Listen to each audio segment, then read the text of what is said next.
Welcome to BD job preparation YouTube চ্যানেলের ভিডিওগুলো ভালো লেগে থাকলে চ্যানেলটি অবশ্যই সাবস্ক্রাইব করুন। ধন্যবাদ। আজকে আমরা দেখব খাদ্য অধিদপ্তর কার্যালয় পরীক্ষার প্রস্তুতি, বাংলা সাজেশন ও মডেল টেস্ট নাম্বার 3। বাংলা ভাষায় কোন স্বরধ্বনি উচ্চারণকালে জিহ্বা উচ্চ অবস্থানে থাকে? তাহলে এর উত্তর হবে উ, রস্যা উ। বাংলা শব্দ ভাণ্ডারে অনার্য জাতির ব্যবহৃত শব্দ, তাহলে অনার্য জাতির ব্যবহৃত শব্দ হলো দেশি শব্দ। ধ্বনিবিজ্ঞান ও বাংলা ধ্বনিতত্ত্ব গ্রন্থের রচয়িতা, তাহলে ধ্বনিবিজ্ঞান ও বাংলা ধ্বনিতত্ত্ব গ্রন্থের রচয়িতা হলো মোহাম্মদ আব্দুল হাই। তিনি বাংলা ধ্বনিবিজ্ঞান ও বাংলা ধ্বনিতত্ত্ব গ্রন্থের রচয়িতা। বাংলা বর্ণমালায় যৌগিক স্বর কয়টি? বাংলা বর্ণমালায় যৌগিক স্বর 2টি।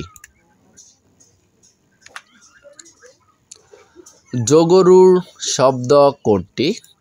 যোগরূঢ় শব্দ হলো শাখামেঘ। অন্যদিকে মন নেই যার বাক্যটির এক কথায় প্রকাশ কোনটি? এর এক কথায় প্রকাশ হলো অনন্যমনা। বনস্পতি শব্দটির সন্ধিবিচ্ছেদ কোনটি? বনস্পতি শব্দটির সন্ধিবিচ্ছেদ হলো বনযোগপতি। কর্তব্য শব্দের প্রকৃতি ও প্রত্যয় কোনটি? কর্তব্য শব্দের প্রকৃতি ও প্রত্যয় হলো কৃযোগতব্য। উপসর্গ কোন জাতীয় শব্দাংশ? তাহলে উপসর্গ হলো অব্যয় জাতীয় শব্দাংশ। জরা এর বিপরীতার্থক শব্দ, জরা এর বিপরীতার্থক শব্দ হলো যৌবন।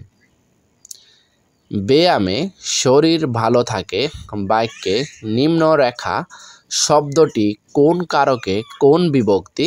তাহলে এর উত্তর হলো করণে সপ্তমী। যা বলা হবে এর বাক্য সংকোচন কোনটি? তাহলে যা বলা হবে এর বাক্য সংকোচন হলো বক্তব্য। বাংলা সাহিত্যের কথা কার রচিত? তাহলে বাংলা সাহিত্যের কথা এটি রচনা করেছেন ডক্টর মোহাম্মদ শহীদুল্লাহ। সর্বনাশ অর্থে কোন বাগধারাটি যথোপযুক্ত? সর্বনাশ অর্থে বরাডুবি বাগধারাটি যথোপযুক্ত। নিচের কোন বাক্যরূপটি শুদ্ধ? তাহলে নিচের খ নাম্বারের সৎ চরিত্রের লোক সকলের প্রিয় এই বাক্যটি সঠিক এবং শুদ্ধ। অনাথ এর স্ত্রীলিঙ্গ কি? অনাথ এর স্ত্রীলিঙ্গ হলো অনাথিনী। যে নারীর হাসি পবিত্র তাকে কি বলে? তাহলে এর অ্যান্সার হলো সুচিস্মিতা। কোন বানানটি শুদ্ধ?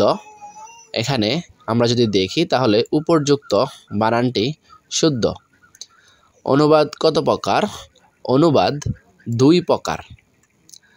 চলচ্চিত্র শব্দের সন্ধিবিচ্ছেদ কোনটি? তাহলে চলচ্চিত্র শব্দের সন্ধিবিচ্ছেদ হলো চলত যোগ চিত্র।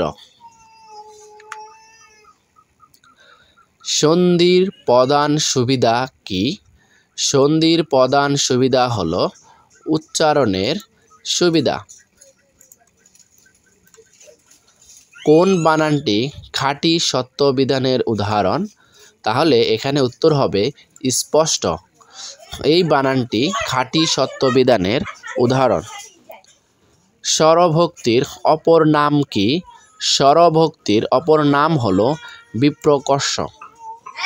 উদাসীন পথিকের মনের কথা কোন জাতীয় রচনা?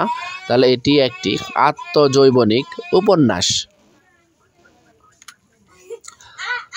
দারিদ্রতা শব্দটি অশুদ্ধ কেন?